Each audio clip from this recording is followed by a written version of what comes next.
السلام علیکم ورحمۃ اللہ. آج نماز کے بعد جو ہے مجھے یہ پیمفلیٹ ملا اور میں نے اس کا مطالعہ کیا اور اس کے اینڈ میں لکھا ہوا تھا کہ اس کو پڑھیں اور دوسروں تک پہنچائیں. تو میں اپنی ذمہ داری سمجھتے ہوئے بڑی ذمہ داری کے ساتھ یہ شیئر کر رہا ہوں. مجھے پتا ہے کہ آج کل ٹائم اور وقت کی جو ہے وہ قلت کی وجہ سے جو ہے لوگ مصروف بہت ہیں. اب آپ کے لیے یہ ٹائم نکالنا مشکل ہوگا، لیکن یہ ہو سکتا ہے کہ ہماری اصلاح کا باعث بن جائے. مجھے لگتا ہے کہ یہ جو تحریر ہے یہ ہماری اصلاح کر سکتی ہے انشاءاللہ العزیز. آج سے 5 صدی قبل مسلمانان بر عظیم پاک و ہند نے اللہ تعالیٰ سے عہد کیا تھا کہ اے اللہ، اگر تو ہمیں آزادی عطا فرما دے تو ہم تیرے عطا کردہ دین اسلام کو اپنی ذاتی زندگیوں میں اجتماعی نظام میں بھی نافذ کریں گے. خیبر سے کراچی اور پشاور سے راجکماری تک ایک ہی نعرہ کی گونج سنائی دیتی تھی، پاکستان کا مطلب کیا، لا الہ الا اللہ، جس کے نتیجے میں اللہ نے ہماری دعائیں سنی اور ہندو اور انگریز کی دوہری غلامی سے نجات عطا فرمائی. اور انتہائی ناسازگار حالات کے باوجود دو قومی نظریہ کی بنا پر دور نبوی صلی اللہ علیہ وآلہ وسلم میں قائم ہونے والی ریاست کے بعد دنیا کی دوسری عظیم ترین اسلامی ریاست وجود میں آئی. قیام پاکستان ایک معجزہ ہے.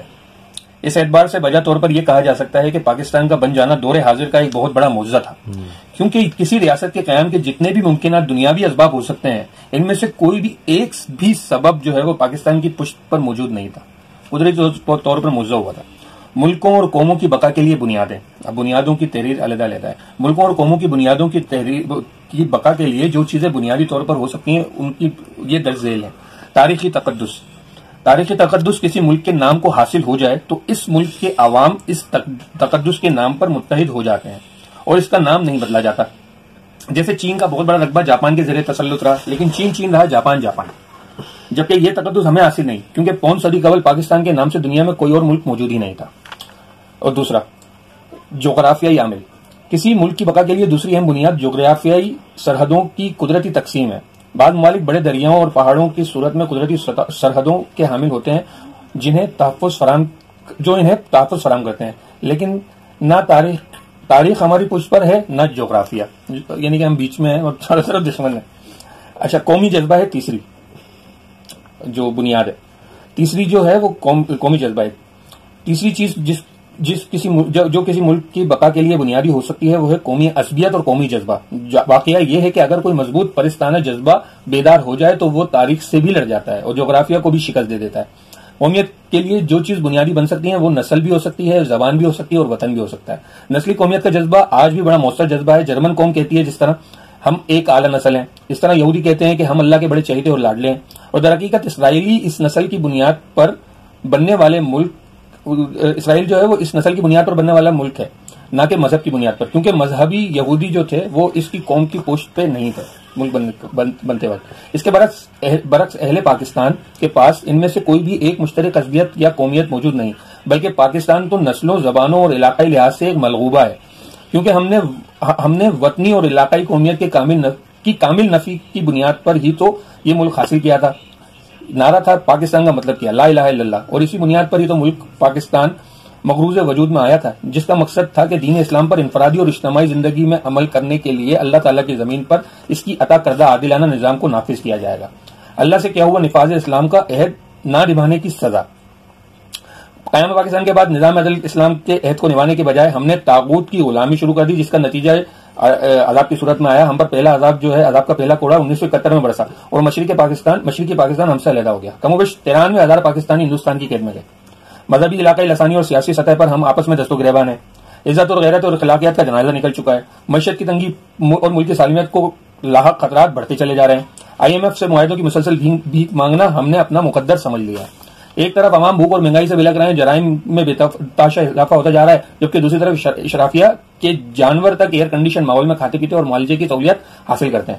معاشرے میں یہ اتنی بڑی تقسیم اس لیے پیدا ہوئی کہ ہم نے اللہ تعالیٰ کی غلامی کرنے کے بجائے اپنے نفس اور باطل اور امریکہ، IMF، سیکولر قوتوں کو دیگر انسانوں کو خود کی غلامی قبول کر لی ہے. ہم نے ہماری بدعملیوں اور جرائم کے باعث اللہ تعالیٰ کی ناراضگی کے مظاہر دن بہ دن سامنے آ رہے ہیں. کبھی سیلاب، کبھی طوفانی بارشیں، زلزلے کے جھٹکے، کبھی دیگر قدرتی آفات کے باوجود ہم ہوش میں آنے اور توبہ کرنے کو تیار نہیں ہو رہے.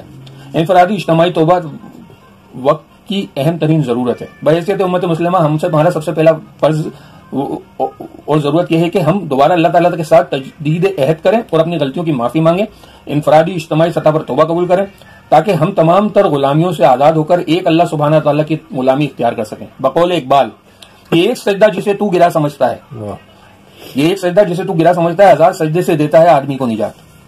پاکستان کے مسائل کا حل، نفاذ عدل اسلام کا نظام قائم کرنا۔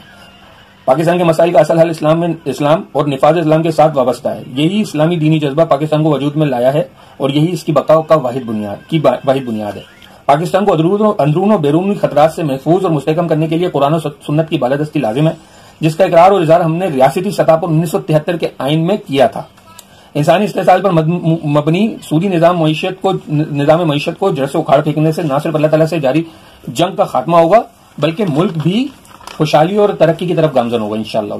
عوام کی عزتوں کو محفوظ بنانے کے لیے مخلوق معاشرت کی شیطانی نظام کو یکسر خیربات کہہ کر اسلامی معاشرتی نظام کو اقدار میں لانا ہوگا۔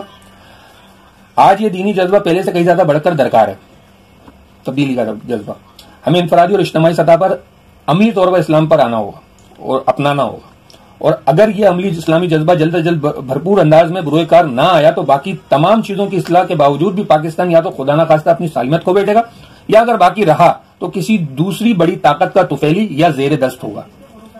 نفاذ اسلام کا مطلب محض چور کے ہاتھ کاٹنا، زانی کو سنسار کرنا، قاتلوں کو سے قصاص لینا وغیرہ ہی نہیں، بلکہ اسلام کے عادلانہ نظام کا مکمل نفاذ ہے، جس میں تمام مسلمان حقوق اللہ اور حقوق العباد کی ادائیگی ایک باعزت شہری کی حیثیت سے کر سکیں، نیز ہر شہری کی جان و مال اور عزت آبرو محفوظ ہو اور عوام الناس کی بنیادی کفالت کی ذمہ داری اسلامی ریاست کی ذمہ داری ہو۔